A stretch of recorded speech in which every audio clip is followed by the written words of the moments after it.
요나가 매우 싫어하고 성내며 여호와께 기도하여 이르되 여호와여 내가 고국에 있을 때 이러하겠다고 말씀하지 아니하였나이까. 그러므로 내가 빨리 다시스로 도망하였사오니 주께서는 은혜로우시며 자비로우시며 노하기를 더디하시며 인애가 크시사 뜻을 돌이켜 재앙을 내리지 아니하시는 하나님이신 줄을 내가 알았음이니이다. 여호와여 원하건대 이제 내 생명을 거두어 가소서. 사는 것보다 죽는 것이 내게 나음이니이다 하니 여호와께서 이르시되 네가 성내는 것이 옳으냐 하시니라.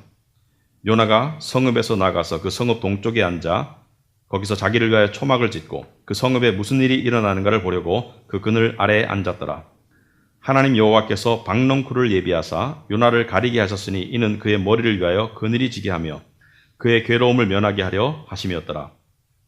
요나가 박넝쿨로 말미암아 크게 기뻐하였더니 하나님이 벌레를 예비하사 이튿날 새벽에 그 박넝쿨을 갉아 먹게 하심에 시드니라.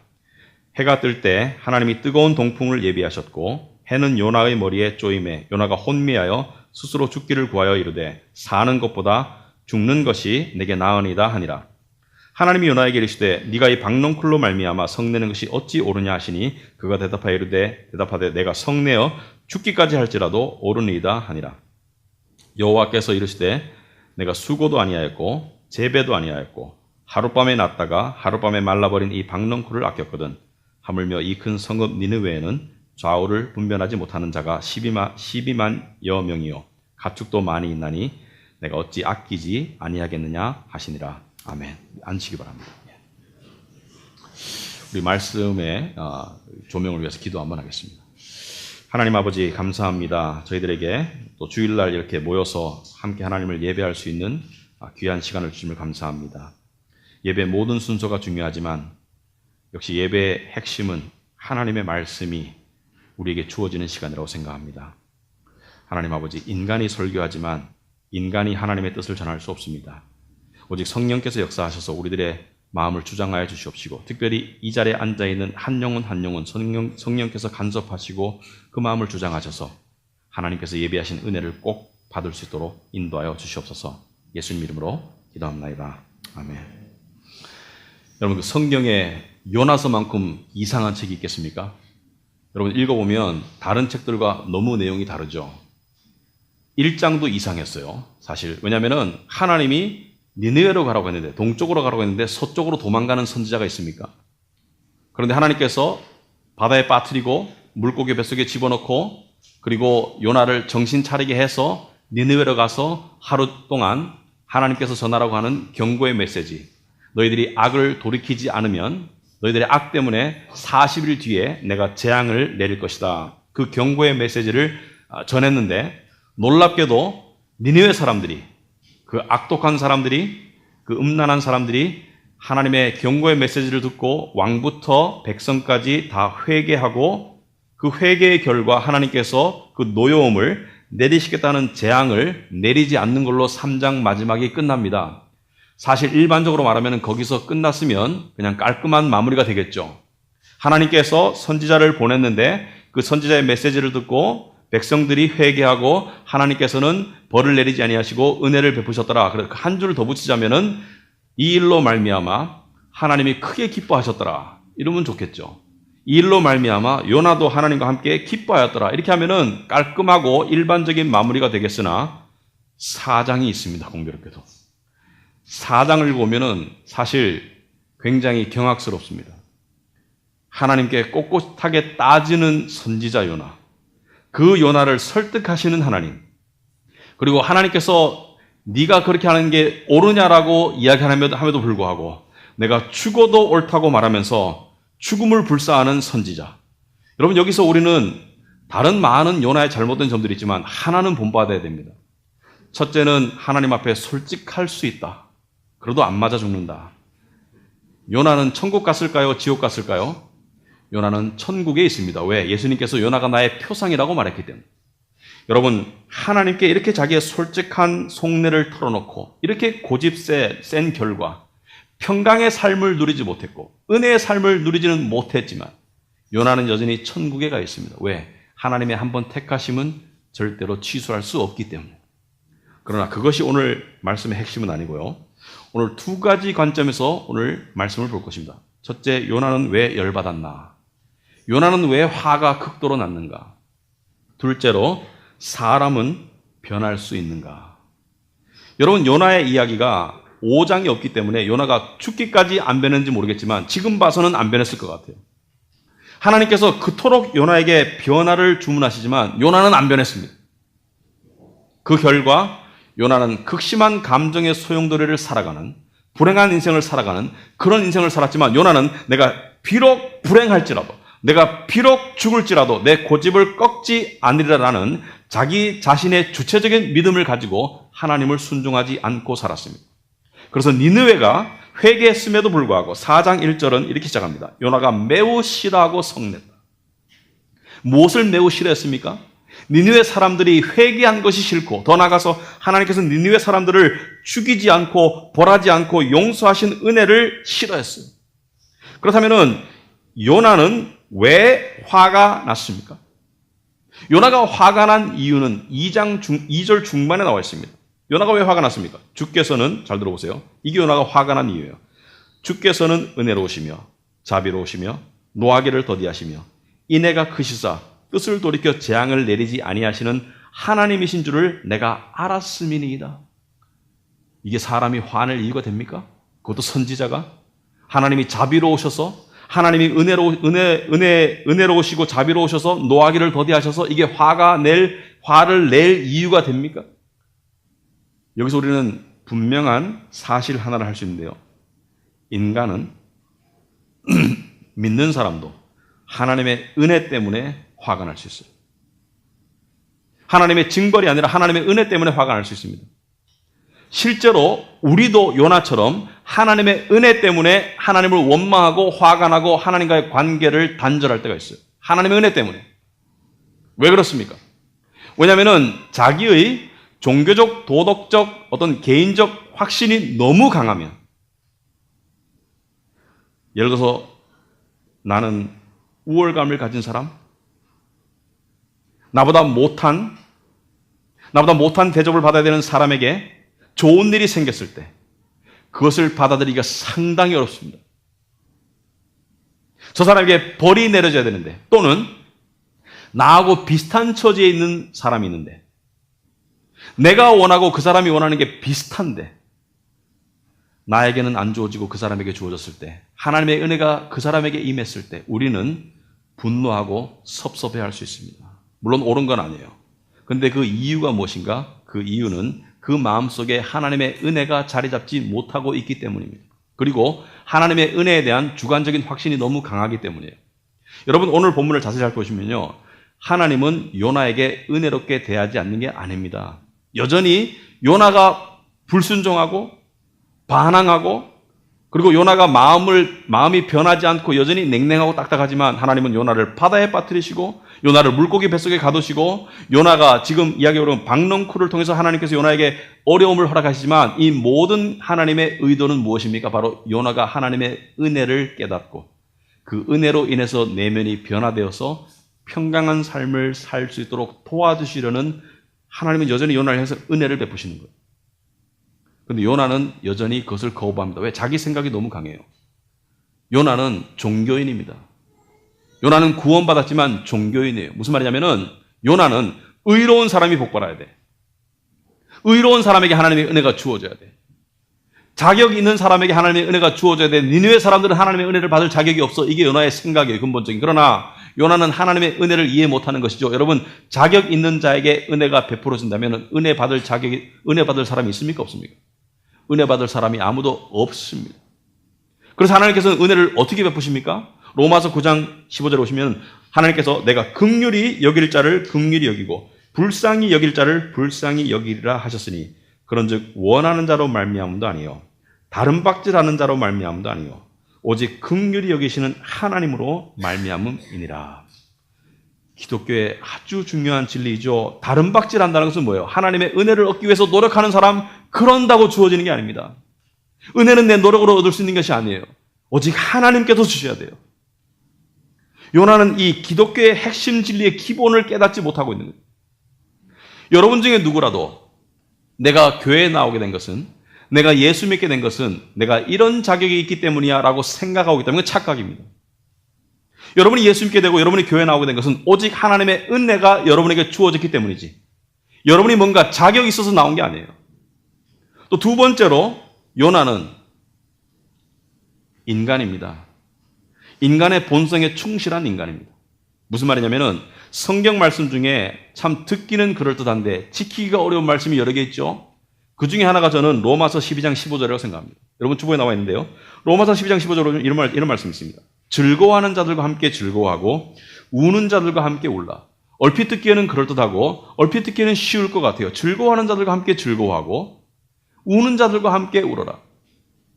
여러분 이게 쉬울 수가 있습니다. 즐거워하는 자들과 함께 즐거워하는 것. 내가 사랑하는, 내가 좋아하는 사람에게 좋은 일이 생겼을 때 함께 즐거워할 수 있고요. 그 사람의 성공이 나의 안락에, 나에게 영향을 미칠 때 내가 즐거워할 수 있습니다. 예를 들어서 자식이 돈을 잘 벌었어요. 승진했어요. 즐거워할 수 있습니다. 왜? 그 돈을 통해서 내가 효도를 받을 수 있으니까 함께 즐거워할 수 있는데 문제는 내가 좋아하지 않는 사람, 내가 사랑하지 않는 사람, 그 사람이 잘 됐을 때 함께 즐거워하는 거 상당히 어렵습니다. 우는 자들과 함께 우는 게 훨씬 쉽습니다.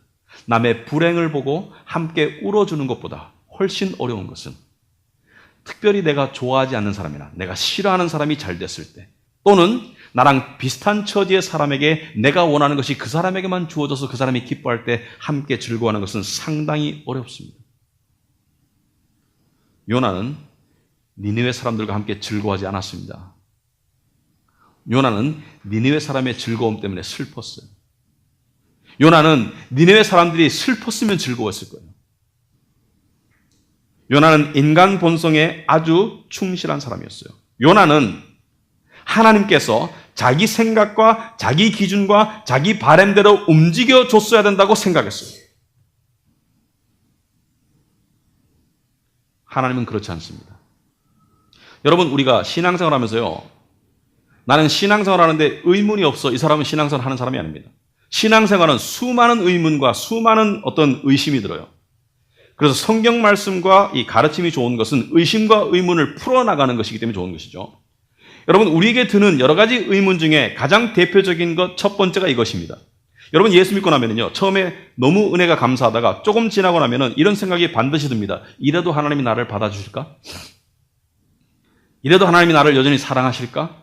하나님의 사랑과 하나님의 나를 향한 인정과 받아주심에 대한 의심이 안 들 수가 없습니다. 왜? 나라는 존재를 살펴보니까 인정받을 자격이 없거든요. 내가 너무나 죄로 망가져 있고 내 안에 더러움이 있고 내가 하는 습관적인 죄, 내가 몰래 저지르는 잘못 이런 것들을 바라볼 때 하나님이 여전히 나를 받아주시고 사랑하실까? 거룩하신 하나님이?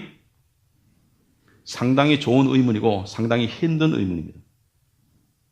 머리로서 이해한다고 되는 게 아니에요. 마음으로 느껴져야 돼요. 하나님이 이래도 나를 사랑하시는가? 하나님이 이래도 나를 받아주시는가? 그 의문의 해답이 어디에 있습니까? 그 의문의 해답을 알고 나면 영혼의 희열이 느껴지죠. 그 의문의 해답은 바로 이것입니다. 하나님은 여전히 여러분의 모습 그대로 여러분을 받아주십니다. 왜? 여러분이 그리스도 안에 있기 때문에. 오직 그리스도 안에 있기 때문에. 바꿔 말해서 하나님이 우리를 사랑하시는 것은 우리 때문에 우리가 사랑받을 이유가 있기 때문이 아니에요. 바로 그리스도 안에 있기 때문에 우리를 사랑하십니다. 내가 그리스도로 옷 입었기 때문에 우리를 당신의 자녀로 인정하신다. 이것을 깨달으면 기독교의 진리의 상당 부분을 깨달은 것이고 굉장한 확신이 주어진 것이고 굉장히 기쁘고 감사합니다. 그런데요. 더 큰 의문이 찾아와요. 좀 있어 보면. 더 큰 의문이 뭔지 아십니까? 더 큰 의문은 하나님이 나를 이대로 받아주실 건가가 아닙니다. 더 힘든 의문은 이것입니다. 내가 하나님을 있는 그대로 받아들일 것인가? 내가 하나님을 있는 그대로 받아들일 것인가? 요나는 못 받아들였어요. 니느웨로 가라고 하는 하나님 못 받아들였습니다. 니느웨를 용서하신 하나님 못 받아들였어요. 니느웨에게 은혜를 베푸신 하나님 못 받아들였습니다. 하나님을 있는 그대로 받아들일 것인가? 왜냐하면 내 기준으로 봤을 때 하나님이 이해가 안 돼. 여러분 하나님의 속성 중에 하나가 굉장히 큰 속성 중에 하나가 실제적이고 굉장히 우리를 괴롭히고 우리를 혼돈케 하는 속성 중에 하나 이것입니다. 하나님은 예측이 불가능해요. 그렇지 않습니까? 여러분 하나님이 이런 이 바둑 하나님과 바둑 장기 게임 둘 때가 있어요. 내가 이렇게 하면 하나님이 저렇게 하실 거야. 또는 내가 이렇게 하면 하나님이 이렇게 하셔야 돼. 내가 이렇게 했는데 그 다음 수가 없어, 하나님이. 내가 이렇게 하면 반드시 이렇게 하실 줄 알았는데 그 다음 수가 완전히 틀려. 그럴 때 그 하나님 여러분 받아들이고 인정할 수 있습니까? 하나님의 예측 불가능함 인정할 수 있습니까? 좀 더 구체적으로 말하자면 하나님은 내가 원하는 것을 주시지도 않으면서 나를 사랑하신다고 말씀하세요. 그 하나님 여러분 믿을 수 있습니까? 하나님은 내 주위에 나보다 못한 사람, 예수도 안 믿고 신앙생활도 똑바로 안 하는 사람에게 더 큰 성공을 주시면서도 나를 돌보신다고 말씀하세요. 이해할 수 있습니까? 하나님은 내가 그토록 힘들어하는 문제, 내가 그토록 힘들어하는 문제를 내가 원하는 시간에 내가 원하는 방법으로 해결해 주시지도 않으시면서 나를 인도하신대요. 선한 길로. 우린 이런 상황 속에서 어떻게 해야 되죠?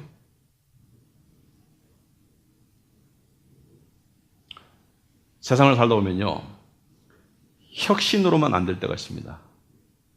혁명이 필요할 때가 있습니다. 이런 하나님을 만날 때는 우리의 생각과 발상의 깊이가 완전히 획기적으로 달라져야 돼요. 무슨 말이냐면은 하나님의 관심의 포커스와 우리의 관심의 포커스가 전혀 안 맞고 있는 거예요. 그러니까 하나님을 인정할 수 없고 믿을 수 없고 받아들일 수 없는 거예요. 여러분 오늘 스토리 속에서 하나님 굉장히 짓궂으세요. 어떻게 보면 굉장히 잔인합니다. 여러분 요나도 엄청나게 골 때린 사람이죠. 왜냐하면 5절에 보시면은 요나 되게 웃기죠. 어떤 사람입니까? 니느웨를 떠나지 않았어요. 일이 마쳤으면은 본국으로 돌아가야 되는데 니느웨 성 밖에 동쪽 나가가지고 초막을 짓고 있습니다. 왜 그렇습니까? 5절에 보니까 요나가 성읍에서 나가서 그 성읍 동쪽에 앉아서 거기서 자기를 위하여 초막을 짓고, 왜냐하면 오래 머물겠다는 것이죠. 지금 텐트가 아니고 초막을 지었어요. 왜? 그 성읍에 무슨 일이 일어나는가를 보려고 그 그늘 아래에 앉았더라. 무슨 말입니까? 요나는 여전히 니느웨가 멸망하기를 원해요. 요나는 이런 심보를 가지고 있습니다. 니느웨야, 다시 악을 저지르거라. 다시 옛날의 음란함으로 돌아가라. 그래서 하나님께 벌 받거라. 이게 요나의 심보입니다. 요나는 니느웨가 잘 되는 꼴을 못 봐요. 그런데 그 요나의 마음을 고치기 위해서 하나님께서는 하나의 플랜을 짜십니다. 그게 뭐냐? 하나님께서 6절에 보니까 박넝쿨을 예비하사. 왜? 여러분 중동은 뜨겁습니다. 더워요. 박넝쿨이 자라서 그늘이 되어서 습도가 높지 않은 중동에서는 그늘이 있으면 견딜만 하거든요. 그래서 그 그늘 아래서 요나가 쉴 수 있도록 하니까 요나가 6절에 보니까 그의 머리를 위하여 그늘이 지게 하며 그의 괴로움을 면하게 하려 하심이더라. 요나가 박넝쿨로 말미암아 크게 기뻐하였더라. 요나는 그냥 대충 기뻐하는 사람이 아니라 요나는 좀 이렇게 어떻게 보면은 조울증 환자 같아요. 기뻤다가 막 죽도록 슬펐다가 열받았다가, 그러니까 감정의 기복이 상당히 심합니다. 이거는요 하나님의 은혜를 받아들이지 않은 딱딱한 마음을 가진 사람에게 나타나는 주된 증상입니다. 감정의 기복이 상당히 심해요. 평강은 감정의 곡선이 부드럽게 나가지만 하나님을 믿지 않는 강팍한 심령의 감정의 기복은 완전히 이 수직선을 긋습니다. 그런데 7절에 이 박넝쿨이 자라게 하신 분도 하나님이에요. 요나는 이때 이렇게 느꼈습니다. 하나님이 그래도 나를 이뻐하시네. 하나님이 나에게 은혜를 베푸시네. 분명히 이렇게 느꼈을 거예요. 그런데 7절에 하나님께서 벌레를 예비하셨어요. 순간적인 안락을 누리게 하시고 난 다음에 그 박넝쿨을 갉아먹어서 죽여버려요. 그러니까 어떻게 됩니까? 그리고 더 나아가서 뜨거운 동풍으로 바람이 불게 하고 햇볕이 요나의 머리에 쨍쨍 쬐게 합니다. 그러니까 요나가 어떻게 해요? 정신이 혼미하고 요나가 다시 말합니다. 스스로 이르기를 사는 것보다 죽는 것이 낫겠다 이렇게 말합니다. 좀 전에는 엄청나게 기뻤다가 이제는 죽고 싶어요.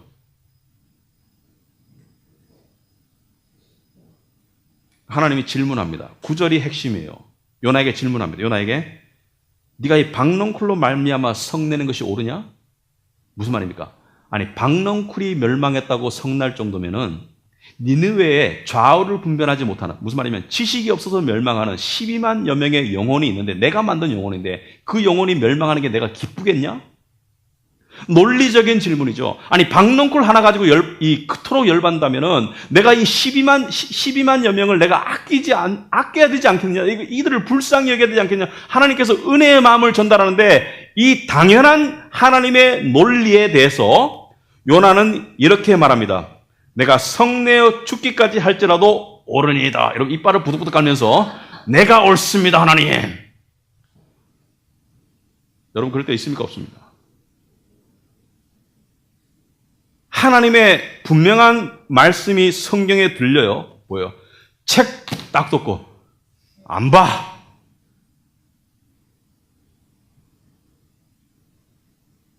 그 강팍한 마음.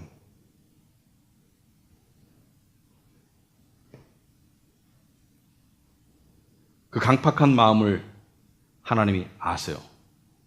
그렇다면 지금 요나가 겪고 있는 고난이죠. 일순간의 육체적인 고난이죠. 박넝쿨이 죽었어요. 고난입니다. 엄청나게 햇볕이 뜨거워요. 이 고난도 실제적으로는 하나님의 의도는 징벌입니까? 은혜입니까? 징벌입니까? 은혜입니까? 은혜인데 그것을 징벌로 만들어버렸죠, 요나가. 은혜입니다. 요나의 심령을 변화시키기 위한 은혜입니다.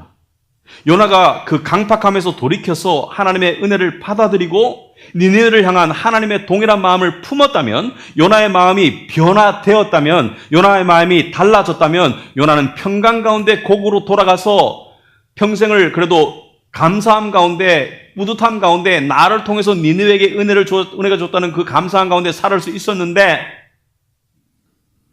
여전히 요나는 그걸 거부하고, 여전히 요나는 불안 가운데, 불만 가운데, 분노 가운데 살고 있습니다. 여러분, 여러분의 삶 가운데도 고난이 주어지죠? 예상치 못하게 주어질 겁니다. 불안한 일들이 주어질 수 있습니다. 그런데 분명한 것은요, 예수 믿는 사람에게 주어지는 모든 고난은, 우린 고난이 주어질 때 그 고난만을 없애달라고 기도할 때가 많지만, 그 고난을 통해서 하나님이 원하시는 것은 여러분의 내면의 변화입니다. 예를 들어서 어떤 사람이 경제적으로 좀 더 잘 살았으면, 그래서 하나님께 구합니다. 하나님, 나도 저 사람에게는 복을 주셨는데 나도 경제적인 복을 주셔서 좀 더 윤택하게, 좀 더 편안하게 살게 해주세요라고 바라고 기도했는데, 하나님께서 있는 직장도 그만두게 만드신다든지, 했던 투자도 실패하게 만드시다든지, 그럴 때 우리는 경악하죠. 아니, 내 기도를 완전히 거꾸로 응답하시네. 차라리 고난을 달라고 기도할 걸, 그 기도는 더 빨리 응답됩니다.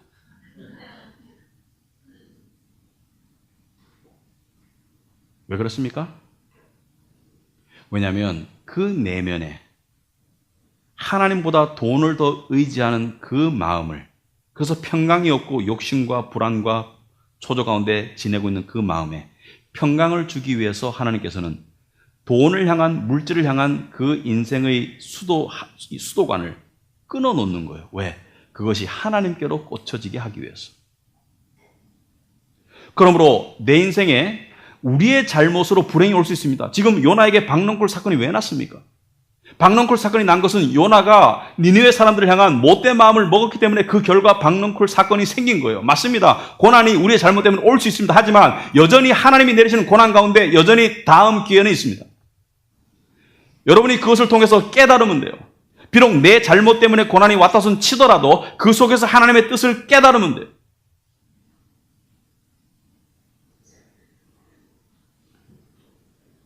요나처럼 하나님을 나의 예측 안에, 나의 계획 안에, 나의 바람 안에 가둬두고, 하나님 요렇게 하셔야 되죠, 하나님 저렇게 하셔야 되죠, 그건 믿음 아닙니다.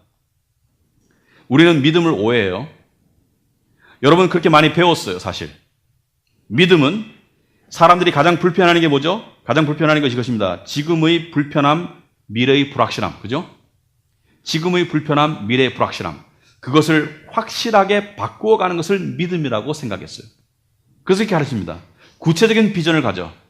구체적인 계획을 가져. 그리고 하나님께 구체적으로 아뢰. 그리고 하나님께서 구체적으로 들어주실 것이야. 그러니까 믿음은 불확실성을 좁혀나가고 확실성으로 제거해 나가고 내가 원하는 확실한 방향으로 하나님을 인도하는 것이 믿음이다. 이렇게 많이 배웠습니다만은 그건 믿음이 아니에요.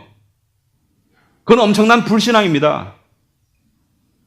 여러분, 아브라함을 믿음의 조상이라고 부르죠.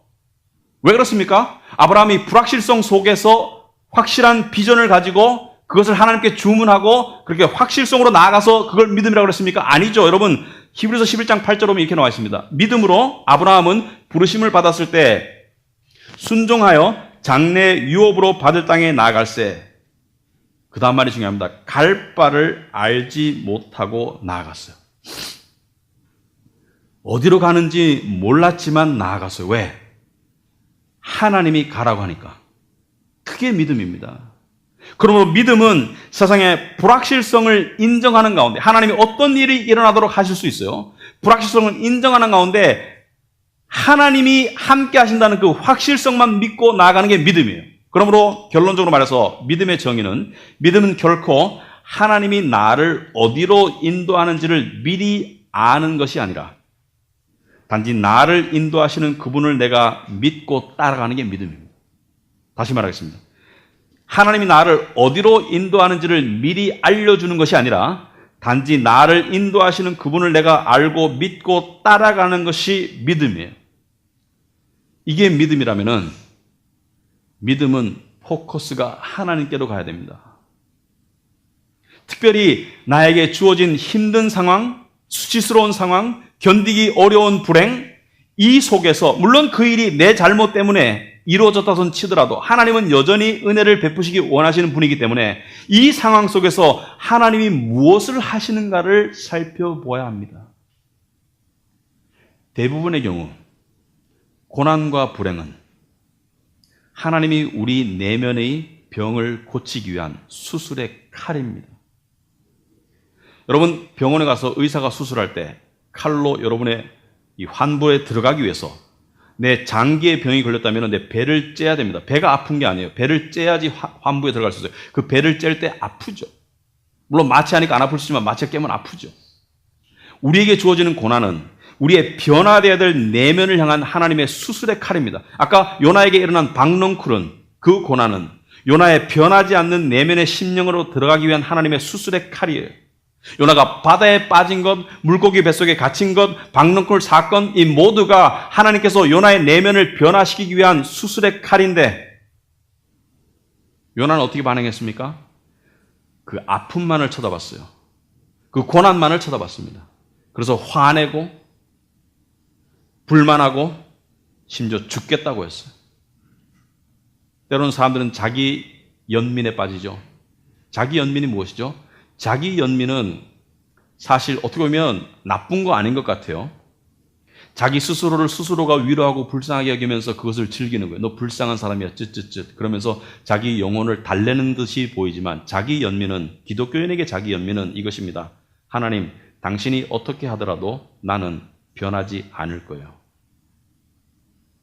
나는 피해자예요. 나는 이런 대접 받을 사람이 아닌데 나는 불행한 케이스예요. 스스로를 불쌍히 여기는 것만큼 자기 영혼에게 위험한 것이 없습니다. 그럴 때 그것을 털어버리고 일어나서 하나님, 저에게 무슨 변화를 이루고 계시는지 물어봐야 됩니다. 왜? 하나님은 그 수술의 칼을 통해서 내 안에 내가 정말 필요한 변화를 이루기를 원하세요. 대부분의 경우 그것은 우상입니다. 자기가 섬기고 있는 우상. 요나의 경우는 무엇입니까? 종교적인 우월감, 민족적인 자부심. 여러분, 민족적인 자부심이 나쁜 건 아니죠. 민족적인 내가 내 나라를 향해서 자부심을, 내 민족을 향해서 자부심을 가지고 나쁜 거 아니면 그게 지나치면 우월감이 돼서 나쁜 것이죠. 돈이 나쁩니까? 아니죠. 그렇지만 돈을 지나치게 사랑하고 부자 되기에 지나치게 힘쓰고 돈에 지나치게 의존하고 그래서 하나님을 의존하지 않는 것, 그게 우상숭배죠. 자식 사랑 나쁩니까? 자식이 중요하지 않습니까? 소중하지 않습니까? 자식 사랑해야 되죠. 그렇지만 그 자식 사랑이 지나쳐서 자식이 우상화되는 것, 자식을 통해서 나의 존재의 가치를 확보받으려고 하는 것, 자식을 통해서 인정받으려고 하는 것, 자식의 잘됨을 통해서 나의 안락을 보장받으려고 하는 것, 이 모두가 잘못된 삐뚤어진 자식 사랑이죠. 결혼에 대한 환상 나쁜 거 아닙니다. 하지만 결혼 안 하면 마치 남은 인생이 다 불행할 것 같은 그 마음, 그것은 잘못이죠. 왜냐하면 예수 믿는 사람은 결혼하지 않아서 행복하지 않은 사람은 결혼해도 행복하지 않습니다. 왜냐하면 배우자가 절대자가 될 수 없습니다. 배우자가 절대자가 되는 사람은 망해요. 절대로 배우자가 하나님의 자리를 차지할 수 없습니다. 문제는 무엇입니까? 문제는 우리가 나쁜 것을 원해서가 아니에요. 대부분의 경우. 켈빈이 이렇게 말씀합니다. 존 켈빈이 문제는 우리가 나쁜 것들을 원해서가 아니라 좋은 것들이지만 지나치게 원하기 때문이죠. 좋은 것들을 지나치게 하나님 이상으로 원하기 때문에 그게 문제가 되는 거예요. 그렇다면 이 모든 문제의 뿌리는 무엇입니까? 여러분, 요나의 문제와 우리의 문제의 뿌리는 무엇입니까? 우리가 문제가 있다면. 그 뿌리는요, 이것입니다. 요나는 자기 존재의 의미, 자기 삶의 생동감, 자기 인생의 목적을 자기가 가지고 있는 강한 종교적 의 또는 민족적 자부심 또는 자기가 하나님의 백성이라는 그 존재 자체에 너무 강하게 둔 나머지 그 자기 존재의 깊은 빨대가, 자기의 생수의 빨대가 하나님 아닌 다른 곳에 꽂혀 있었던 게 문제예요. 여러분은 여러분 존재의 의미와 안전과 여러분 존재의 생동감을 원천적으로 어디서 얻고 있습니까? 또는 어디서 얻으려고 합니까?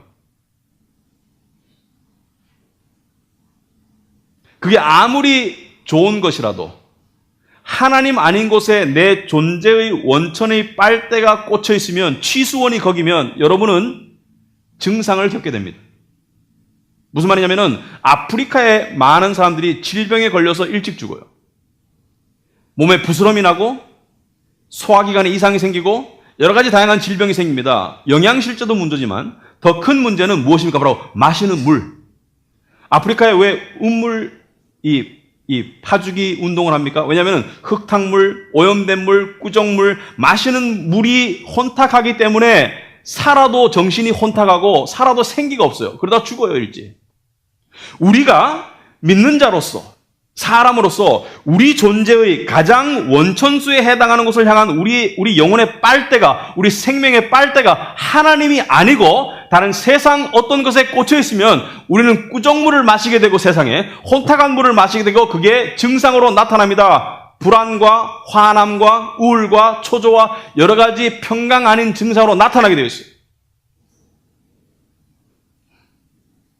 세상에서 직장 가지신 분, 사업하시는 분 열심히 사세요. 하지만 조심하세요.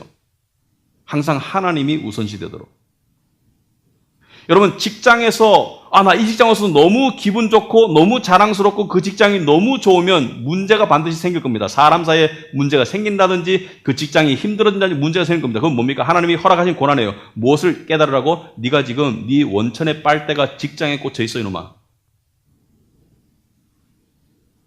자기 직업이 너무 자랑스럽고 나는 어디 가서 나는 이런 사람이야 라고 늘 자랑하고 싶은 사람, 그 직업에 문제가 올 겁니다. 왜? 하나님께서 네 존재의 원천의 빨대가, 생동감의 빨대가 지금 거기 꽂혀 있어. 가정과 결혼 생활이 나의 우상이었던 사람은 문제 올 수 있습니다. 네 존재의 원천의 빨대가 거기 꽂혀 있어. 왜? 하나님은요, 우리가 세상 모두를 잃더라도 그 원천의 빨대가 하나님께 꽂혀지면 우리가 행복할 수 있다는 것을 아시고 계세요. 우리가 평강하다는 걸 알고 있습니다. 그래서 세상을 향한 금단의 증상이 와서 우리가 힘들어질지라도 하나님은 우리 내면의 그 근본적인 문제를 해결하기 위해서 우리에게 수술의 칼을 들이대십니다. 그럴 때 여러분, 나는 A를 원하는데 하나님은 A를 빼앗아 가시고 또는 C를 주신다든지, 그럴 때 하나님을 향해서 원망하거나 그냥 어리둥절하거나 그 시간이 짧아야 돼요. 그리고 물어봐야 됩니다. 하나님, 지금 제 안에서 무슨 일을 하시기를 원하시나요? 하나님 지금 제 안에서 무슨 일을 하시기를 원하시나요? 하나님 말씀하실 것입니다. 내가 너를 아프게 하고 있다. 하지만 너를 고치기 위한 아픔이다. 하나님, 제가 무엇이 변하기를 원하시나요? 이 질문은 한 번에 깨달아질 수 없습니다. 그래서 어떤 고통은 기약 없이 길게 가요. 왜? 그 환부에 도달하는데, 여러분, 환부에 도달하는데 그냥 갑자기 푹 찔러서 확 열면 사람 죽어요. 서서히 찔러서 우리가 견딜 수 있을 만큼 하나님께서 세밀하게 우리의 환부를 여십니다. 왜? 너무 아플까 봐. 그러나 그 환부를 함께 들여다볼 줄 알아야 됩니다. 요나는 요나의 문제를 들여다보기를 거부했어요. 해결 방법이 없어요. 여러분, 하나님께서 여러분에게 수술의 칼을 대실 때 그것을 들여다봐야 됩니다. 그리고 절대로 스스로 변해야 된다는 생각을 하면 안 됩니다. 착각입니다. 여러분, 의사가 환자 고치지 환자가 스스로 수술합니까? 세상은 여러분을 향해서 이렇게 말해요. 네가 스스로 변해야 된다. 스스로 변해라. 종교는 이렇게 말합니다. 네가 스스로 고쳐라. 하지만 기독교는 이렇게 말합니다. 네가 스스로 고칠 수 없다. 하나님이 고치도록 믿거라. 너를 맡기거라. 못 고칩니다, 스스로. 예수님께서도 요한복음 5장 3절에 내가 스스로 아무것도 할 수 없다고 했습니다. 내가 스스로 아무것도 할 수가 없다. 그럼 어떻게 해야 되느냐? 그 환부를 여러분이 함께 바라볼 때, 하나님, 저에게 이런 문제가 있는 줄 몰랐습니다. 바로 이런 죄 때문에 예수님이 저를 위해서 십자가에 죽으셨군요. 하나님, 고쳐주옵소서. 그 기도 알죠? 저는 죄인으로소이다. 주여, 나를 불쌍히 여겨 주시옵소서.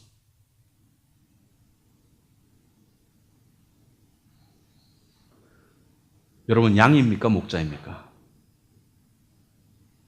여러분, 하나님과 관계에서 양입니까? 목자입니까? 분명히 양이죠. 근데 왜 목자 보고 이래라 저래라 합니까? 근데 목자 보고 이리 가자 저리 가자 그럽니까? 양이 목자를 조종합니까? 목자가 양을 데려갑니까? 목자가 양을 데려가야 되죠. 근데 하나님 보고 이 길을 가야 되는데 왜 저 길을 데려가냐고 하나님 안 따라간다고 버팅깁니까? 나는 이 길을 가야 되는데 왜 하나님 저 길로 인도하시나요? 나는 이쪽으로 가야 되는데 왜 저쪽으로 데려가시나요? 그러면서 왜 하나님 왜 원망하는 속에서 머물러 있습니까? 아니요. 일어서서 따라가는 게 믿음입니다. 어디로 데려가든지. 왜냐하면 그 길이 하나님 말씀하시는 선한 길이기 때문에. 우리가 좋아하는 시편 23편 말씀이 있습니다. 여호와는 나의 목자시니 내게 부족함이 없으리로다. 왜 우리가 부족함을 느낍니까? 바로 여호와가 내 목자가 아니시기 때문에. 여호와가 내 목자이지만 여호와를 내 목자로 믿지 않기 때문에. 그가 나를 푸른 초장에 누이시며 쉴 만한 물가로 인도하시는도다. 내 영혼을 소생시키시고 자기 이름을 위하여 의의 길로 인도하시는도다. 누가 우리를 푸른 초장에 데려갑니까? 누가 우리를 쉴 만한 물가로 인도하십니까? 누가 우리 영혼을 소생시킵니까? 누가? 내가? 내 성공으로? 내 능력으로? 여전히 그렇게 생각하고 있으면 하나님의 은혜를 받을 수 없습니다. 내 잘남으로? 하나님이 다 하시는 거예요. 하나님이 우리를 쉴 만한 물가로 인도하시는 거예요. 하나님이 우리 영혼을 소생시키는 거예요. 그것을 체험하는 사람이 6절의 고백이 가능한 것이죠. 시편 23편 6절에 내 평생의 선하심과 인자하심이 반드시 나를 따르리니. 영어로 surely 반드시 내 평생의 선하심과 인자하심이 나를 따르리니. 순간적으로 하나님을 원망하는 마음이 들 수 있습니다. 순간적으로 하나님이 무심하다고 느낄 수 있습니다. 순간적으로 하나님이 이해가 안 돼요. 하지만 믿음은요, 그 모든 것을 넘어서서 하나님은 나를 인도하시고 계시고, 그리고 그 길이 가장 선한 길이라는 것을 믿고 따라가는 겁니다. 때로는 그것이 나에게 엄청난 손해를 의미할지라도, 때로는 그것이 나에게 엄청난 고난을 의미할지라도, 때로는 하나님께서 우리를 쉴 만한 물가로 인도하시지만 때로는 우리를 가시밭길을 걷게 하실 거예요. 때로는 우리를 고난의 협곡을 걷게 하실 수 있습니다. 왜? 가시밭길을 걷게 함으로써 우리의 발바닥이 단단해지고요. 고난의 협곡을 걷게 하시면서 우리의 신앙의 근육이 자라게 할 수 있습니다. 우리는 하나님을 예측할 수 없습니다. 그러나 한 가지는 분명합니다. 하나님은 선한 길로 우리를 인도하실 겁니다. 그 선한 길로 인도하시는 구체적인 방향이 바로 여러분의 내면에 들어오셔서 여러분의 내면을 바꾸어서 인도하시는 것이 하나님입니다. 그래서 피상적인 기독교는 이렇게 말해요. 하나님이 나에게 복을 주셔서 내 삶이 많이 편안해졌어요. 좋습니다. 그러나 심도 있는 기독교는 이렇게 말합니다. 하나님 나에게 고난을 허락하셔서 나에게 더 깊은 평안을 알게 하셨어. 그 고백이 가능한 그런 기독교인이 되길 바랍니다. 기도하겠습니다.